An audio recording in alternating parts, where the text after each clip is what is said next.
bonjour. Alors, bonjour.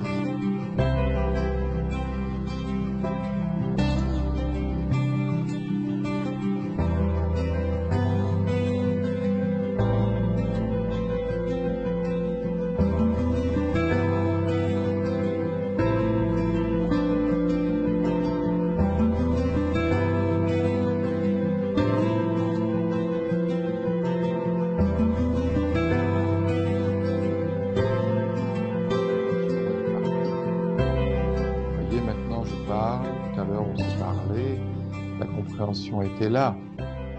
Quand vous marchez pour aller ouvrir votre fenêtre, vous comprenez parfaitement ce que vous devez faire, voyez.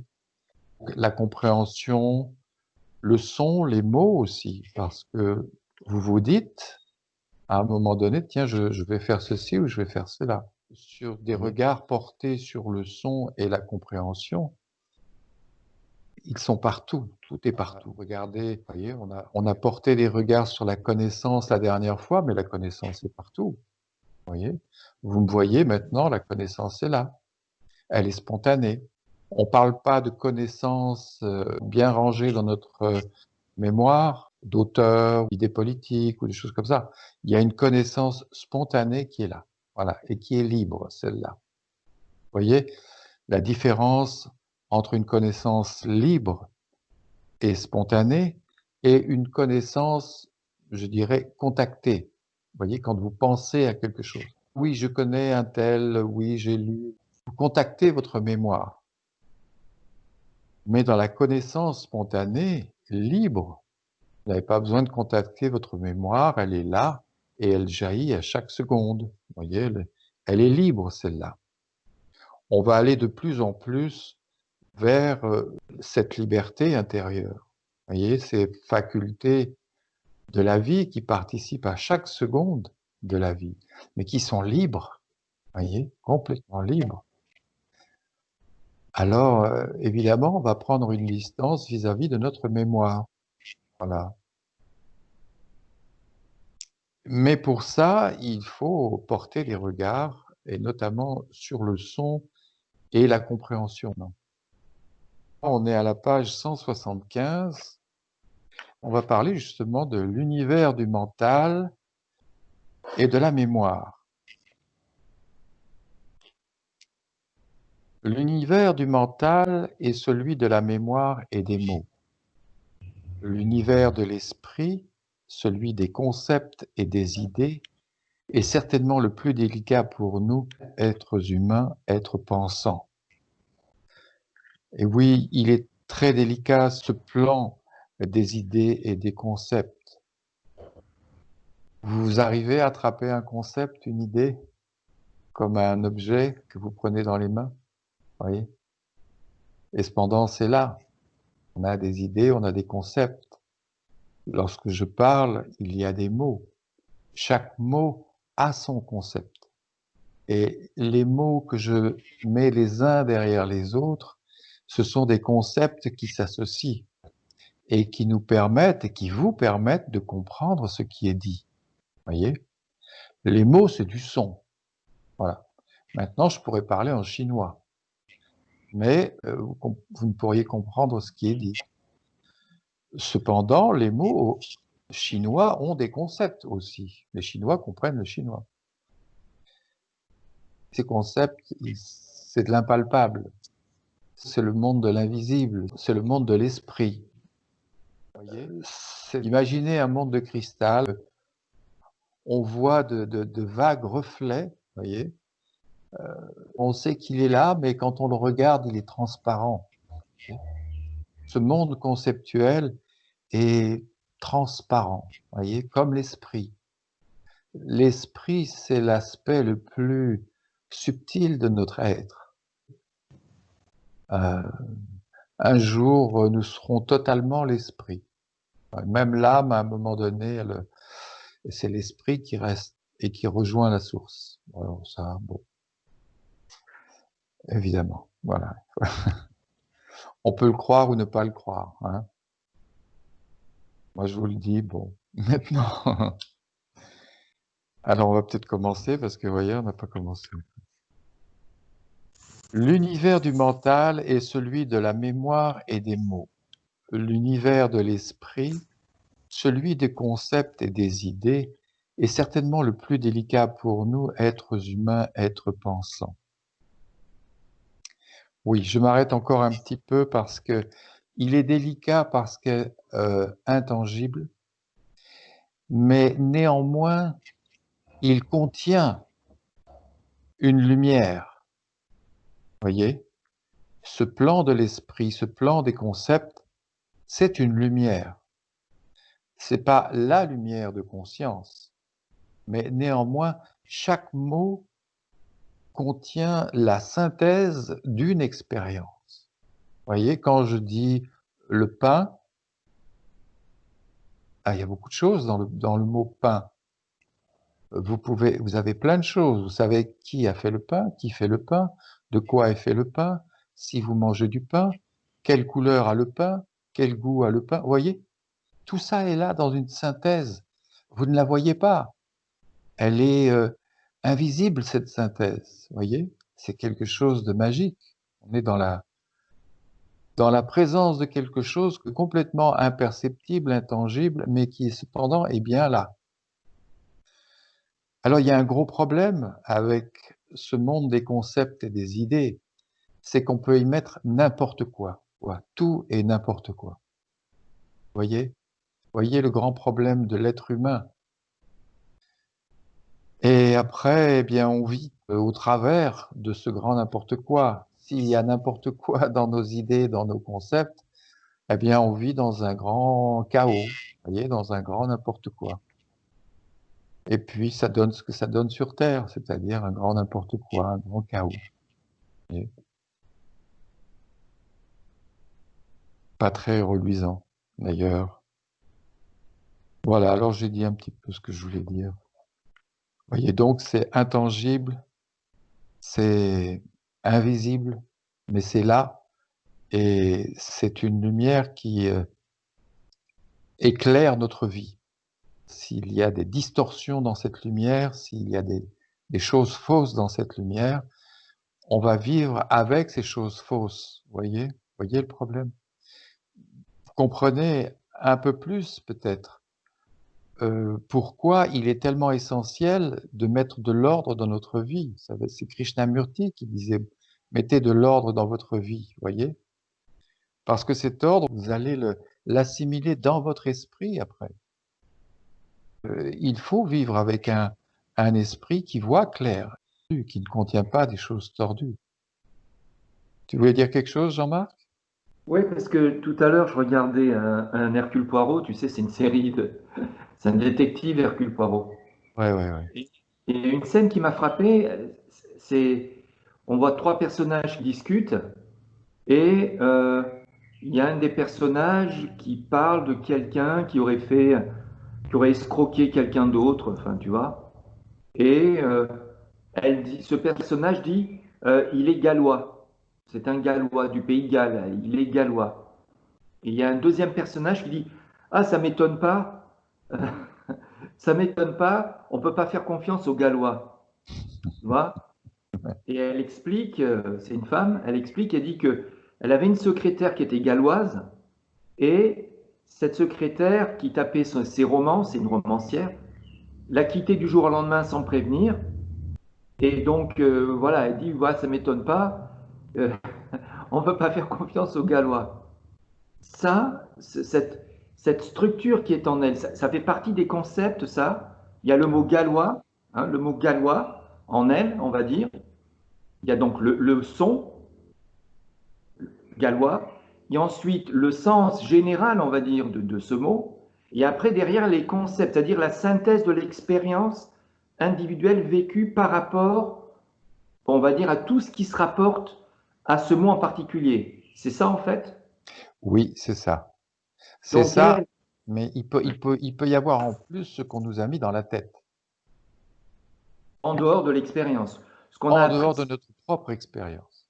le conditionnement général, l'école, ce qu'on a lu, ce qu'on a entendu, tout ça, ça fait partie des concepts. Des concepts, tout à fait.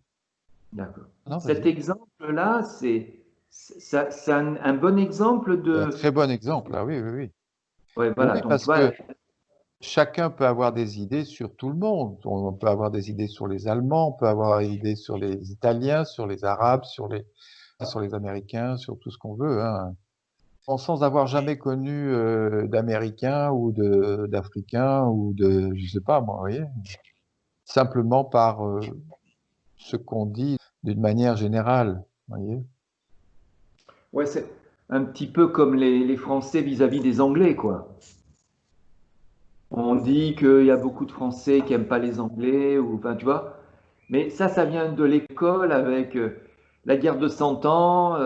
Je me rappelle que à cette époque-là, ça m'avait frappé, ça.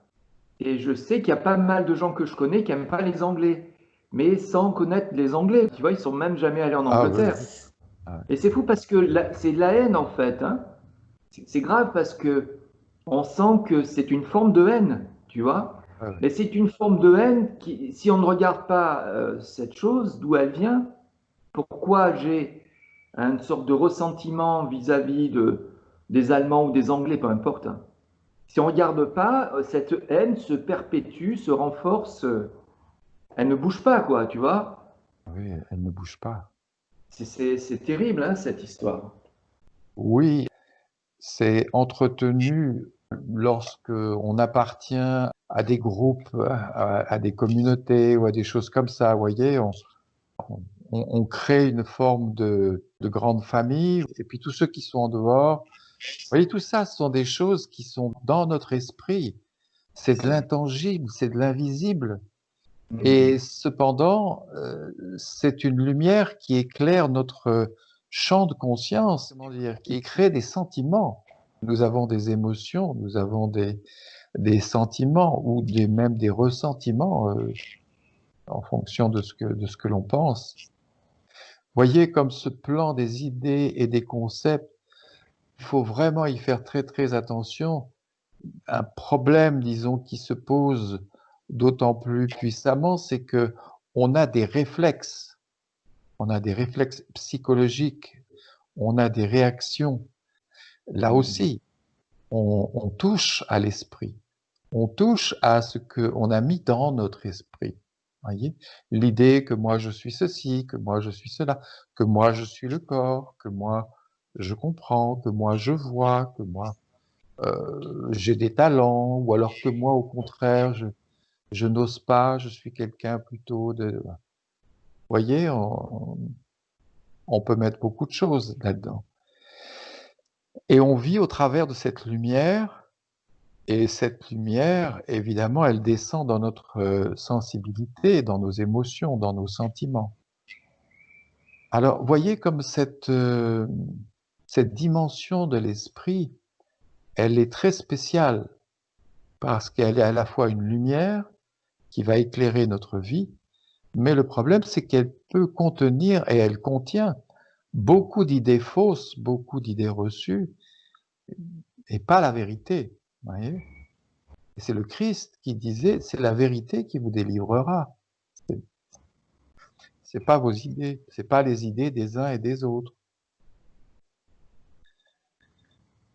C'est un monde très subtil, mais qui a, comment dire, une grande influence dans notre vie. Mhm. Voyez? On ouvre les yeux le matin et hop, la lumière de notre esprit éclaire. Le mental même est sous influence de cette lumière, puisqu'on va commencer à penser avec en fond cette lumière qui éclaire notre mental. Et nos pensées vont s'appuyer sur les concepts et les idées, nos idées. Voyez, on va penser relativement à ces concepts et à ces idées. Et même, même les instincts, on va dire, parce qu'on parlait de force là, il y a quelque temps, là. On voit bien que les instincts eux-mêmes vont exprimer leur, comment dire, un instinct de domination, disons. Il va exprimer sa haine à travers ces concepts. Tu vois? C'est-à-dire que, enfin, c'est l'impression que j'ai en tout cas. C'est-à-dire que les instincts eux-mêmes, de domination, de possession et de jouissance, il s'exprime à travers ces concepts. On va courir après l'argent. Pourquoi? Parce que l'argent, c'est ce qui, on le sait, qui permet de faire ce qu'on veut, réaliser nos désirs. Mais les concepts, c'est aussi avec un instinct de domination qui va s'en prendre aux Anglais parce qu'il a en lui, ou aux Gallois, ou aux Allemands, enfin peu importe, hein, parce qu'il y a dans le concept, dans les concepts, dans l'esprit, comme tu dis, il y a ces éléments-là qui sont présents. Donc on voit que nos instincts aussi s'expriment à travers cette dimension de l'esprit, quoi. Tout s'exprime à travers le mental, et les instincts aussi s'expriment à travers cette dimension de l'esprit, et donc à travers les concepts faux qui peuvent y être, quoi, ou qui y sont même. Eh oui. Oui, on est même un terrain de jeu pour ses forces et ses instincts. Il se régale avec un être humain qui n'a aucune lumière en lui, qui est conditionné et qui a un chaos dans son esprit. Voyez, tout rentre là-dedans. La domination, la possession, la jouissance. On peut faire n'importe quoi à quelqu'un qui n'a pas de recul par lui-même et de se dire, mais est-ce que ce qu'on me dit est juste? Est-ce que ce qu'on me dit est vrai? Est-ce que je dois le croire ou je ne dois pas le croire? Vous voyez, ça, c'est quelqu'un qui remet en question ses idées et ses influences, et même ses propres influences, voyez, parce que on a affaire, nous, après, à notre mental, à nos idées, à nos sentiments. Les forces rentrent facilement, je dirais, je parle un petit peu mystérieusement, mais les forces rentrent facilement dans un individu qui n'a aucun recul et qui est conditionné, formaté. Voilà, un individu Et après, formaté. c'est difficile de... Ah oui, Après, c'est difficile, il y a un phénomène d'entraînement et presque malgré soi. exactement. Des centaines de gens viennent avec une idée dans la tête. Oh là, bon, ils ont certainement raison, ils sont une centaine, vous voyez. C'est Albert qui nous disait toujours, faites défiler un type avec un panneau, mais tout seul, vous voyez. Il dit une chose juste, faites-le défiler dans la rue. Tout le monde va rigoler, même si sa revendication est juste. On va rigoler parce qu'il est tout seul. Mettez-en 100 000 derrière. Ça, c'est l'être social. Voilà, c'est le nombre. Donc, pour en revenir aux idées et aux concepts, c'est un champ de la conscience très subtil qui a la capacité d'assimiler et d'éclairer. Mais dans cet esprit, il va falloir y mettre maintenant des choses justes. Voyez? Et là, toutes les forces dont on parlait tout à l'heure, elles pourront plus rentrer. Quand un individu a une totale lumière, sentir qu'il va y avoir des influences, certainement, mais la lumière de son esprit est là, et même sa sensibilité, son âme, ne veut plus être contaminée par des basses vibrations, des vibrations égocentriques, d'instinct, de l'ego, du moi, des conflits, tout ça. On est très malheureux. Quand ce genre de choses rentre en nous, on se dit, oula, là, il y a quelque chose et il faut regarder. Oui.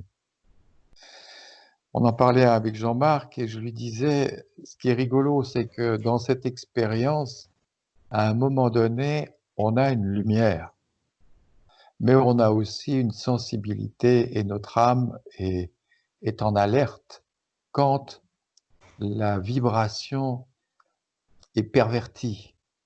Voilà. Et il y a comme un gardien du temple.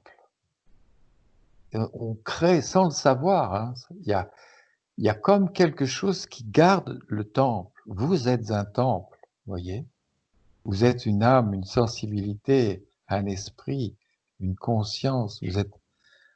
C'est incroyable ce que la vie remet entre les mains des êtres humains. C'est une lumière, une sensibilité et aussi un pouvoir d'agir, d'action. Eh bien, lorsqu'on ouvre sa conscience, lorsqu'on met de la lumière en soi, il y a à un moment donné un éveil. Et cet éveil devient un petit peu comme un gardien, voyez, le gardien de votre temple. Et il est là, et oui, Donc c'est la sensibilité qui est le déclencheur d'une vision juste. la sensibilité va alerter l'esprit.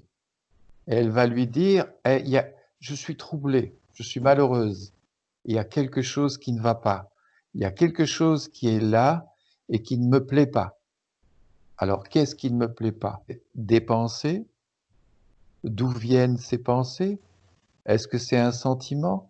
Un sentiment, je ne sais pas, de jalousie? Un sentiment de possession? Un sentiment de colère? Un sentiment de haine? Vous voyez? Et là, la sensibilité, elle n'est pas heureuse là-dedans. Alors, on fait appel à l'esprit et l'esprit va regarder. Pourquoi maintenant la sensibilité est troublée? On va essayer de découvrir la nature et la cause de cette vibration pervertie, voyez, égocentrique. C'est ce qu'on est en train de faire. Mais voyez comme la sensibilité est en éveil aussi.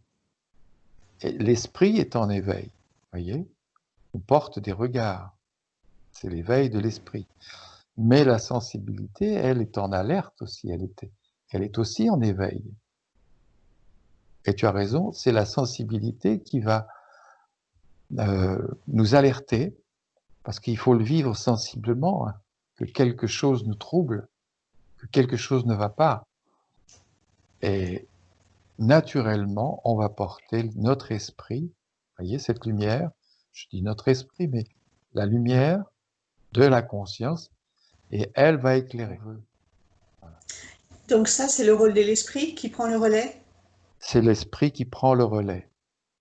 Exactement. La sensibilité alerte, si tu veux, nous alerte.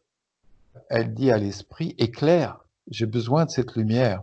Il y a quelque chose qui me trouble, il y a quelque chose qui me fait souffrir, et j'ai besoin de cette lumière pour me libérer de cette souffrance.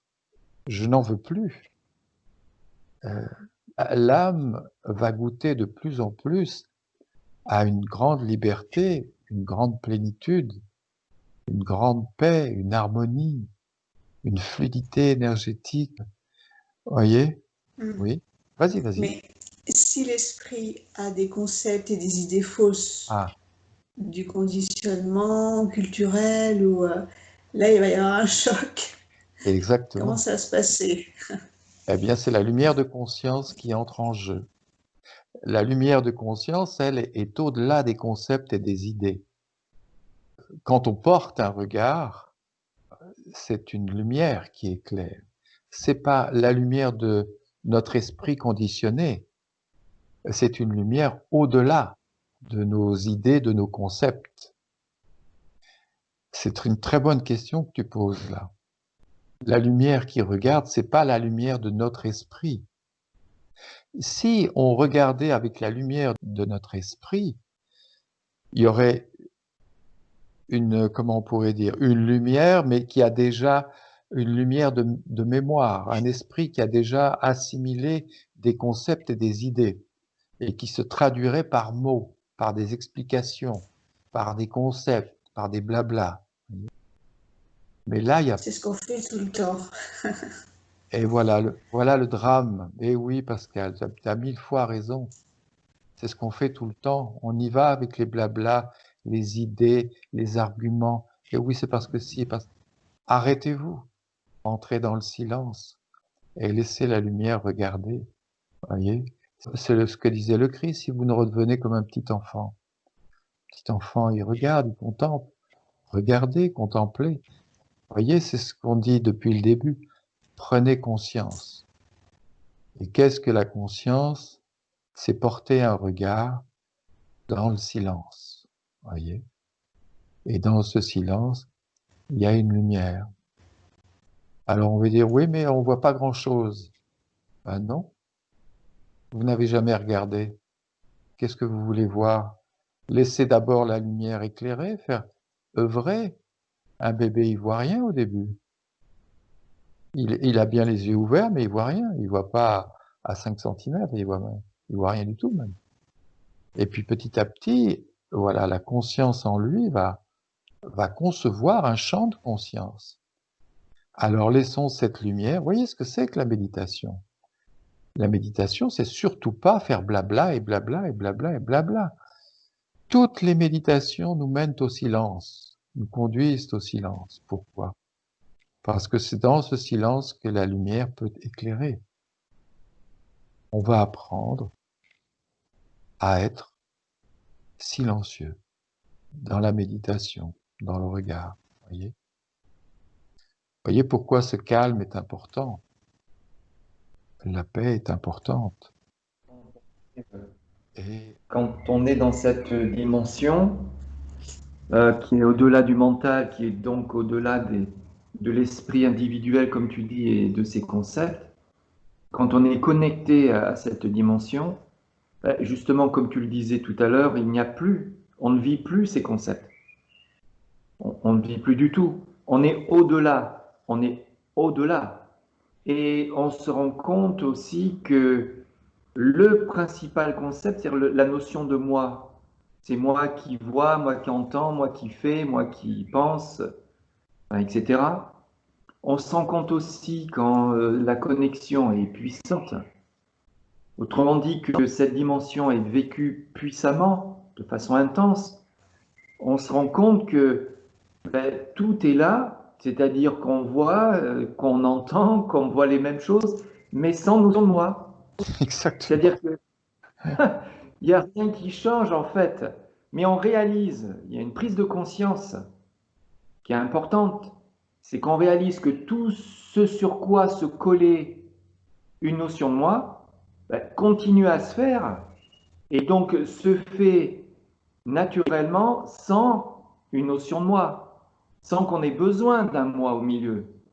Et c'est ça qu'on réalise, c'est une prise de conscience importante parce que ça montre, quand on est connecté à cette dimension, ça montre qu'effectivement c'est la vie qui est spontanée, c'est la vie qui crée tout, et donc tout se manifeste de la même manière, tout est naturel. Tu parlais de la connaissance, de la compréhension, tu disais on ouvre les yeux le matin et puis la conscience révèle ce qu'elle contient.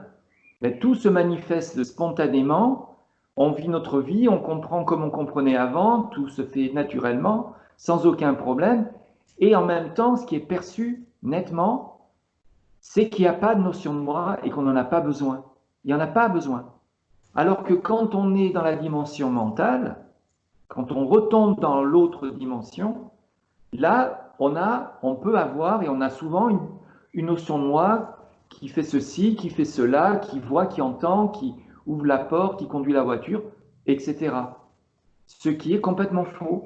Mais on ne le sait, en tout cas, on s'en rend compte quand on n'est plus dans la dimension du mental, qu'on est dans la dimension donc je ne sais pas comment dire, de l'unité, et que tu parlais de liberté, tous ces concepts disparaissent, et notamment le principal qui est la notion de moi, quoi.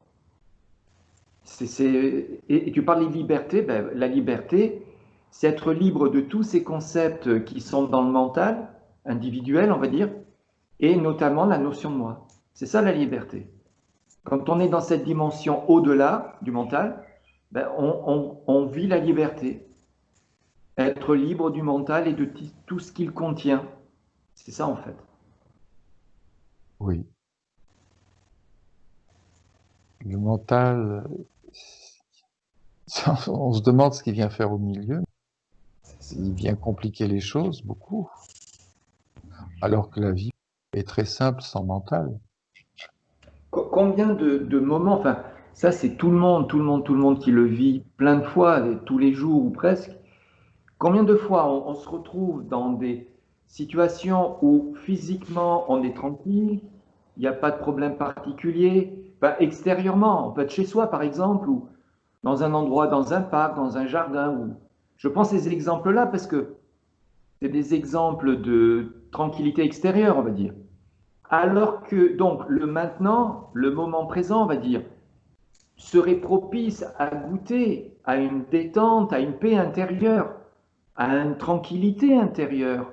Tu vois? Et combien de fois ces moments qui pourraient être libres, justement, sont gâchés par le mental, notre mental qui vient avec des soucis ou avec des problèmes ou ne serait-ce qu'avec ce moulinet verbal, quoi, sonore, qui vient perturber un moment qui pourrait être parfaitement tranquille et paisible, et qu'il est d'un point de vue extérieur, mais qui pourrait l'être aussi d'un point de vue intérieur. Il y a plein de moments comme ça qui sont gâchés parce que notre mental vient bavarder pour un truc ou pour un autre, quoi. Oui. Et ce mental a en fond ce dont on parlait tout à l'heure, c'est-à-dire les idées et les concepts. Évidemment, il va falloir porter des regards sur le mental et ce qui le pousse à penser d'une certaine façon. Pourquoi je suis influencé à penser à telle chose? Qu'est-ce qui me pousse et qui trouble la sensibilité, qui dérange l'âme, si tu veux, qui dérange la sensibilité?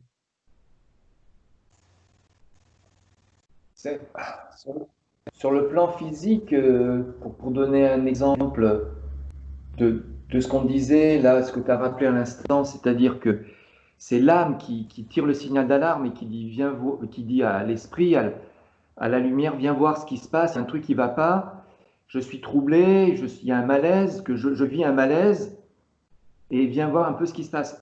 Sur le plan physique, très simple, quoi, c'est l'histoire à un moment on se fait piquer par un moustique, un truc simple, ou par une abeille, et on n'est pas tout de suite conscient de la piqûre nécessairement, et c'est petit à petit que notre sensibilité va vivre l'intensité de la piqûre qui augmente, et là, on voit bien qu'une lumière en nous, une attention est attirée, se focalise.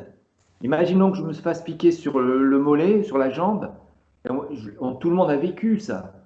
Et on voit bien que voilà, la sensibilité appelle, entre guillemets, la sensibilité ici, on va dire physique, sensorielle, corporelle, appelle une lumière pour voir ce que c'est. Alors si c'est un simple moustique qui nous a piqué, bon ben ça va. Mais on voit bien qu'en arrière-plan, il y a l'idée de la sécurité du corps et de vérifier que c'est pas grave, quoi. Mais c'est ce principe de la sensibilité qui appelle une lumière pour vérifier ce qui se passe. Donc une sensibilité qui souffre, une douleur, quoi. Voilà. Intérieurement, c'est pareil. Oui, Pascal. Je trouve que voilà, c'est un peu trompeur parce que quand on parle de l'esprit, alors on, on va mettre beaucoup de choses dedans. Alors que là, enfin, visiblement, il n'aurait qu'un rôle de résoudre les problèmes, mais vraiment de manière très simple. Pas aller dans des projections ou dans la religion chrétienne, on parle de l'esprit et voilà, on le met sur un piédestal. Comme L'Esprit si Saint. tout, L'Esprit Saint. tout venait de... Voilà, oui. Oui. Pas l'esprit humain. Légère différence. Il y a une petite différence. Oui. Il faut voir l'esprit humain, notre esprit. Tu te rappelles, on avait pris l'image de l'église et des vitraux. Voilà. Notre esprit, ce sont les vitraux. Mais derrière les vitraux, il y a la lumière universelle, blanche, si tu veux. Celle qui va passer à travers les vitraux. Et la lumière dans le temple, dans l'église, ce sont les vitraux qui vont la refléter, cette lumière. Voyez? La lumière au-delà des vitraux, elle est universelle, absolue. Elle contient la vérité. C'est elle qui va nous éclairer. Mais il y a des vitraux.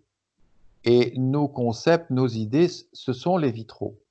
La lumière absolue, elle passe à travers les vitraux.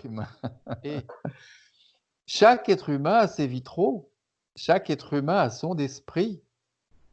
Et il voit à travers son esprit. Il s'agirait maintenant de voir la vie telle qu'elle est dans sa nature. C'est la lumière du bébé. Voilà, le bébé est conscient, il a cette lumière pure en lui et il vit l'instant présent dans une totale pureté, dans une totale... Il n'y a pas de mental qui vient au milieu. Voilà, vous Oui, mais voyez? c'est un peu normal aussi. Enfin, c'est un peu normal pour lui parce qu'il n'a pas. Il arrive lui, donc on lui demande pas d'aller travailler, on lui demande pas d'aller se nourrir. Il est neuf, il n'a pas Voyez? d'encombrement encore. Oui, voilà. Il n'a pas un esprit conditionné. Nous, on a des vitraux très sales. La lumière est là, bien, elle nous éclaire le matin, mais on a des interférences, on a des idées sur nous, des idées de comment la vie doit être. Et dès qu'on se lève le matin, plop, ça y est, la lumière est là. Chaque être humain a la lumière absolue, divine, elle est là. Mais qu'est-ce qu'elle éclaire, cette lumière? Elle éclaire un individu qui est peut-être libre en esprit ou alors qui est plutôt conditionné. Cette dimension de l'esprit est très délicate parce qu'il y a des choses dedans qu'on ne voit pas, imperceptibles, intangibles, qui sont là, qui éclairent notre vie. On y croit et on fait bien plus qu'y croire, on vit à travers. On vit à travers cette lumière. C'est là-dedans qu'il faut aller voir un petit peu ce qui se passe. On entend beaucoup de gens, enfin, ça dépend des moments, mais il y a des moments où on entend beaucoup de gens qui disent oui, bah, la vie, c'est comme ça, avec une sorte de, comment De dire, résignation. oui, de résignation, de désillusion, de déception. La vie, c'est comme ça, voilà. Mais ce dont on ne se rend pas compte, c'est que cette chose qui parle, c'est un sentiment. On a créé un sentiment sur ce que l'on croit que la vie est. Tu vois? Sur ce que l'on pense de la vie. Voilà, ce que l'on pense de la vie. Et on vit ce sentiment. Alors évidemment, si on a mis toutes nos déceptions sans se demander ce que c'est, par exemple, nos désillusions, les frustrations, voilà, tout ce qu'on a pu vivre là-dedans, ben, on parle de concept, ça en fait partie. Et évidemment, on va vivre cette chose. Mais quand on se connecte à l'autre dimension, tout ça n'est plus là. Et là, on se rend compte que la vie, c'est pas ça. C'est pas ce qu'on pense. C'est pas ça du tout. Quand on est pris dans ces sentiments-là, c'est un moi qui est là, qui a créé un sentiment sur ce qu'il pense de la vie à travers ses expériences, mais sans se rendre compte qu'il y a tout un tas d'erreurs dans cette appréciation de ces expériences. Tu vois? Alors ça donne un sentiment gris, on parlait de couleur, ça donne un truc plus ou moins gris, mais on ne se rend pas compte que c'est une construction mentale qui a des erreurs à la base. Et on la vit à travers ces erreurs. Et alors que quand on n'est plus connecté à ce mental, on se rend compte que la vie, c'est pas ça. Elle n'est pas comme ça du tout. Vous voyez, depuis le début, on parle du moi. Et puis, on a commencé à dire que le moi s'identifie au corps, il s'identifie aux facultés de la conscience. Et puis, on commence à percevoir que finalement, le corps marche tout seul. C'est une entité quasi autonome et que bah, les facultés de la vie sont là. On voit, on comprend, on entend, on ressent. Et tout ça, c'est libre. Voilà. On remet beaucoup de choses en question. Je ne sais pas si vous vous en rendez compte, mais on met beaucoup de concepts de côté. Tout ça Alors, eh ben voilà. À cause de nos rêves et de notre ignorance intérieure, nous perdons pied dans les eaux troubles de notre mental. C'est à cause des mots que nous nous égarons, car nous enchaînons des idées à n'en plus finir. Oui, les mots, c'est aussi des idées et des concepts de l'esprit, voyez? Alors évidemment, on enchaîne à longueur de journée, à longueur de temps, et blabla, et blabla. Le pouvoir de parler est propre à l'homme. C'est cela qui le distingue du règne animal, végétal, minéral. Mais c'est également cela qui le perd et le détourne de la vérité. La vérité, elle, n'a besoin que de la contemplation et du silence de l'esprit. Voyez pourquoi on va vers le silence et les regards, voyez, l'observation.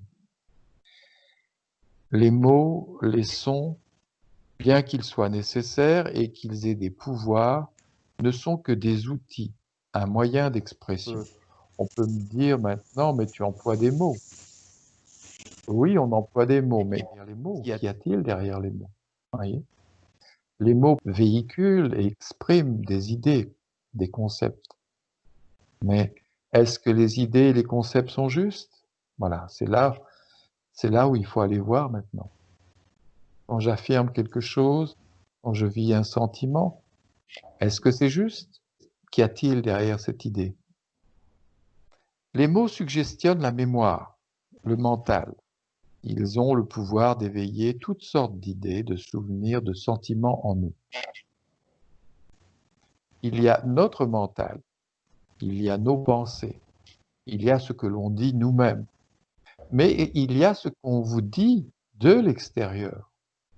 La télé, vous voyez, les médias, les gens autour de vous, ce qu'ils vous disent, ce qu'on vous a dit depuis votre petite enfance, comment la vie doit être, comment vous devez vous comporter, les priorités dans la vie.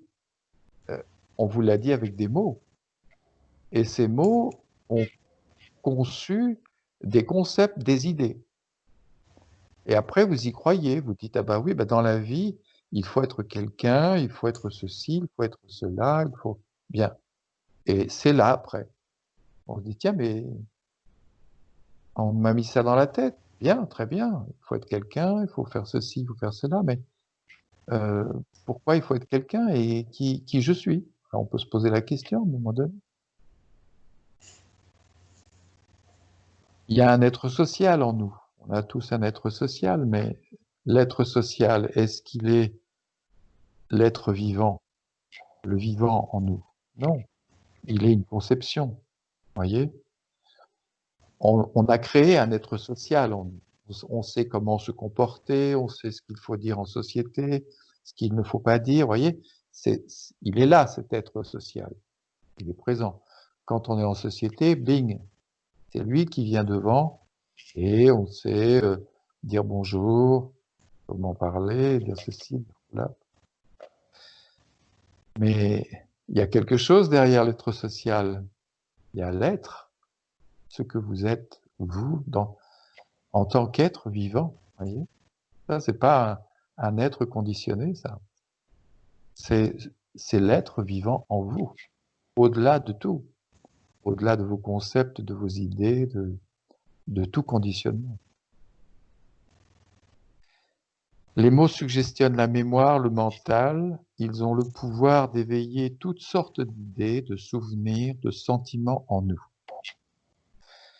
Voyez comme des hommes politiques peu scrupuleux ou des dictateurs malins peuvent, grâce aux mots, manipuler des foules entières et faire que des peuples, des pays entiers se soulèvent et entrent en conflit avec d'autres. Ils savent parfaitement jouer sur les ressorts de notre conditionnement, ceux de nos sentiments, et toucher des points sensibles en nous. Ils influent sur les esprits et peuvent mettre le feu dans les cœurs des gens et éveiller ainsi des sentiments de révolte, voire de haine entre les peuples. Voyez, avec les mots sont liés aux idées.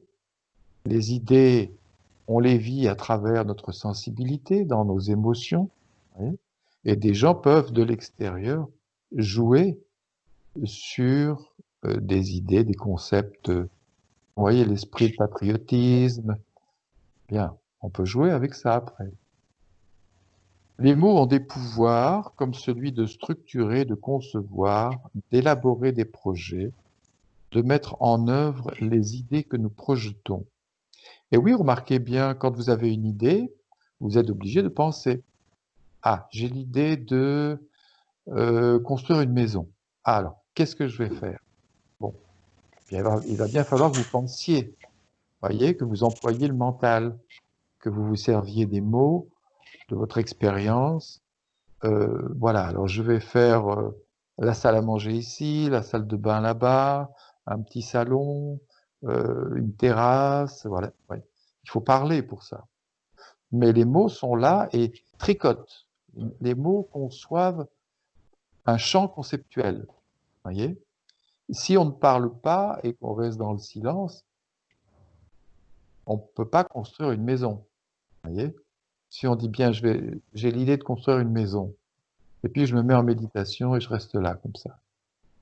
Bon, la maison, elle va mettre un peu de temps pour se monter, vous voyez. Donc, les mots, c'est un pouvoir de concevoir, qui va nous permettre d'agir après. Je vais vous laisser parce que